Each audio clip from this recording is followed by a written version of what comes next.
Welcome everyone to episode 5, part 2 of Sports Talk with Coach Swanky. I'm your coach, Kevin Swanky, Lloydminster product, Lloydminster boy. We are here previewing the NFL season, and this is part 2, so we are going to look after the AFC North.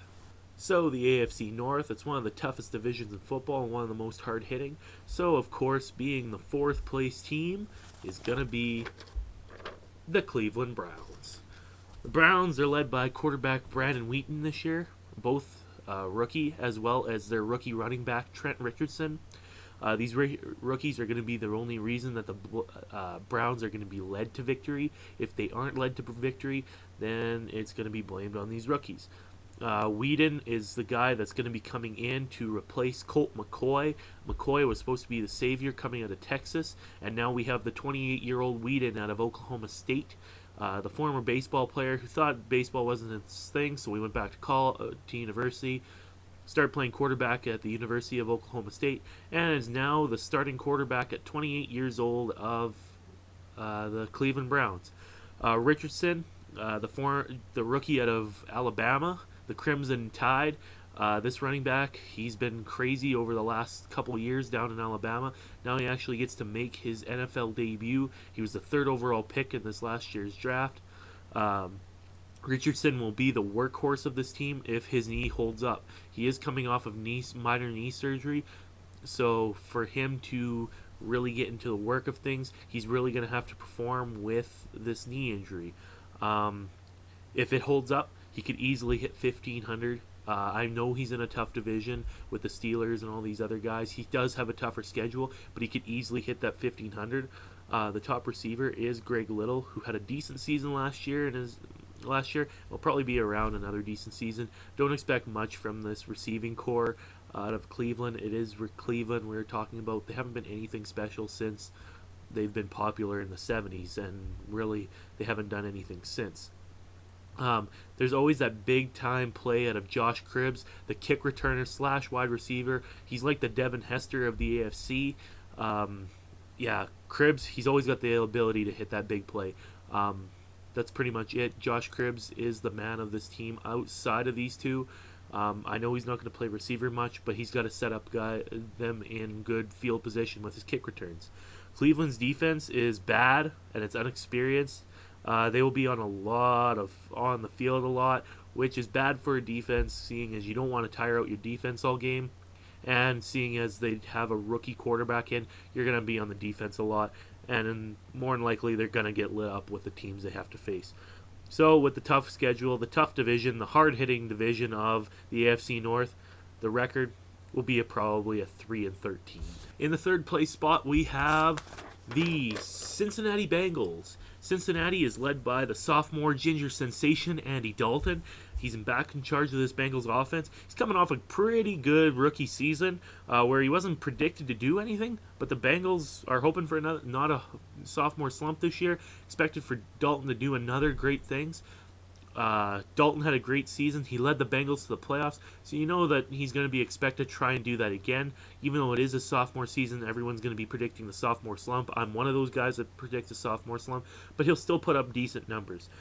AJ Green will be his primary receiver and get most of the throws, and even now more so that the number 2 and 3 receiver in Jerome Simpson and Andre Caldwell shipped out of town through free agency. Their tight end, Jermaine Grisham, will get a lot of secondary throws, and that's about it. So you're looking for AJ Green and Andy Dalton to continue their success from last year, both sophomores. Hopefully not a sophomore slump is what Cincinnati's hoping, but you never know with these two. They are in a tough division again. Dalton went down in week 4 with a little bit of a hand injury. He says it's not much, but you can never be truly sure. The top acquisition over this free agency period was Ben Jarvis Green Ellis out of New England. He is the new running back in Cincy. He will be the feature back, seeing as Cedric Benson left through free agency as well. Expecting big things from the former Patriot. He'll probably put up 1,000 yards, even more. Cincy isn't all about a throwing game. They need to have a run game too. If they don't have this run game, they are going to be in trouble. So look for Cincy to give the ball to Green Ellis quite a bit and get him off the ground and running. The defense is good, but not great, and will be in the middle of the pack defense. There's no really big stars on that defense. They are pretty decent, and in a tough division, you have to be good. Um, they'll be putting up 20, 20, yeah, around 20 points. They'll be giving up a game. It won't be crazy numbers, but it'll be average numbers. Expect decent things out of the Cincy defense. They'll have an outside shot at the playoffs this year. They might even make it, but at the wild card, but they will be sitting at a 9-7 record and will probably miss the playoffs. Second place team in the AFC North. I know most people wouldn't predict this from me, but it will be the Pittsburgh Steelers. Pittsburgh is led by Big Ben Roethlisberger. He's back and trying to lead the Steelers to a third championship. He's got 2 under his belt already. He's going to go and look after that third. His receivers, Mike Wallace, who finally ended his holdout recently, and Antonio Brown will be the big-time receivers for Big Ben. He both expect probably around 1,000-yard seasons. Big Ben loves to throw the ball, and with a subpar running game and an offensive line that is not great, expect big things from Big Ben to start throwing the ball, going deep, throwing short passes because he really doesn't have a choice with the time that is given. Without his go-to guy in Hines Ward, who is now retired, expect tight end Heath Miller to get a lot of those third down throws, those wanting to convert throws. If Heath doesn't get these throws, they're probably going to go to Mike Wallace, but more than likely they will be going to Heath Miller. Heath Miller will be that guy down in the goal line that if Wallace is covered, Brown's closely covered, Heath Miller is going to be that guy that no one really thinks will catch the ball. He's going to be in that Hines Ward mode this year, even though he is a tight end, so he can do that blocking and stuff, but he's a receiving tight end. Expect big things from Heath Miller this year. Rashard Mendenhall is out at least till week 5 or 6 after the Steelers' bye week, which is week 4.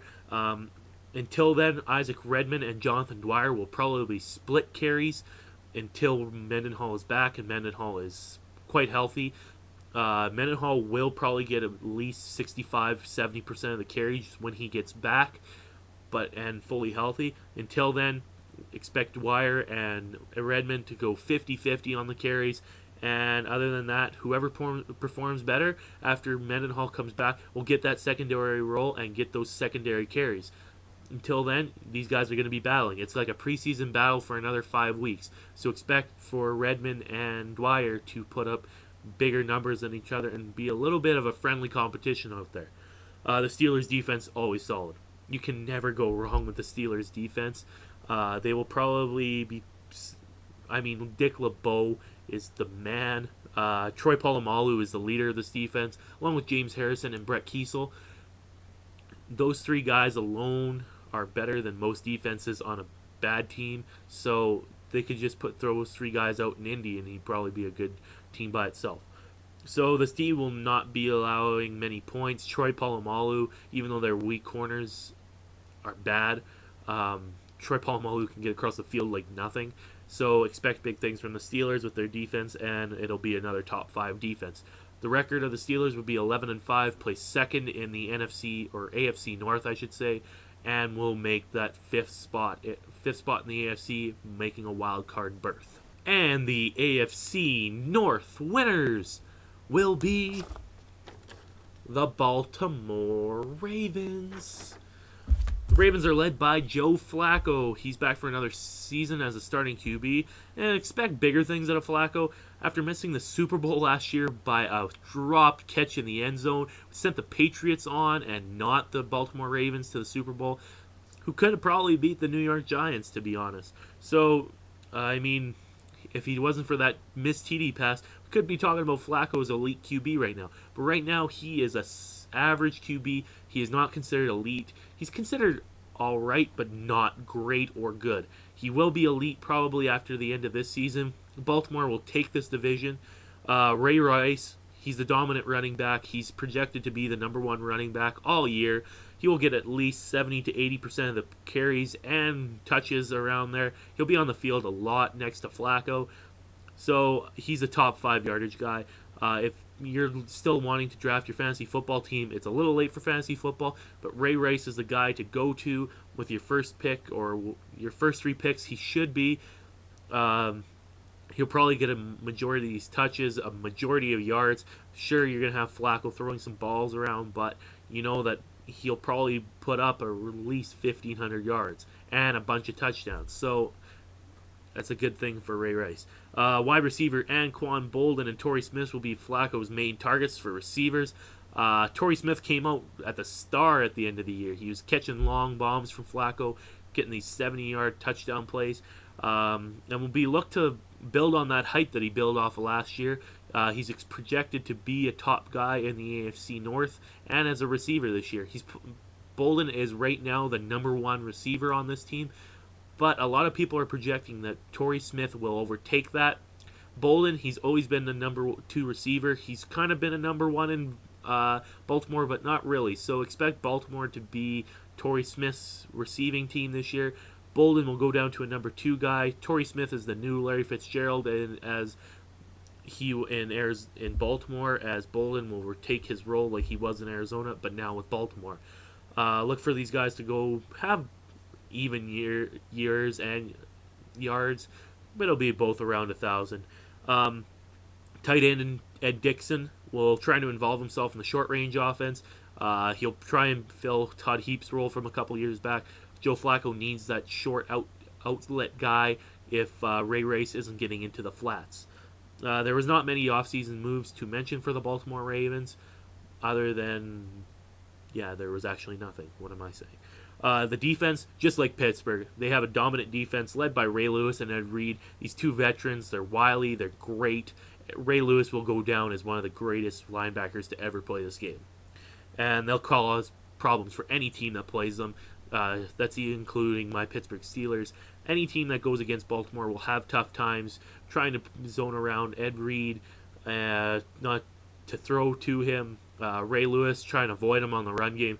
And that big Ole Nada in that middle of that defense at the nose tackle. It's kind of hard to get around a 350-pound guy in the middle of a D-line like that. So Baltimore's got a tough defense. Again, they'll be a top 5 defense, just like the Steelers, but they will win a couple more games than the Steelers. The Ravens will win the AFC North title. They will get first place in this division. They will grab second place in the AFC, getting that first round bye in the playoffs, and we'll finish with a 12-4 record. That's the end of this part, ladies and gentlemen. Episode 5, Part 2 of my NFL preview of the AFC North. Please if you like this video. Leave a comment down below if you think I'm wrong with this division, if you think Pittsburgh's going to take it, if you think Cincinnati's going to take it, even if you think a long shot wannabe wish the Cleveland Browns are going to take this division. Leave a comment down below. I love to hear your guys' opinions. Also, give my channel a subscribe here, Coach Swankmeister. Please and thank you. This is the end of Part 2. Part 3 will be coming up quite shortly. I will be previewing the AFC West, which includes Kansas City, Denver, Oakland, and the San Diego Chargers. Look forward to that. As always, stay classy.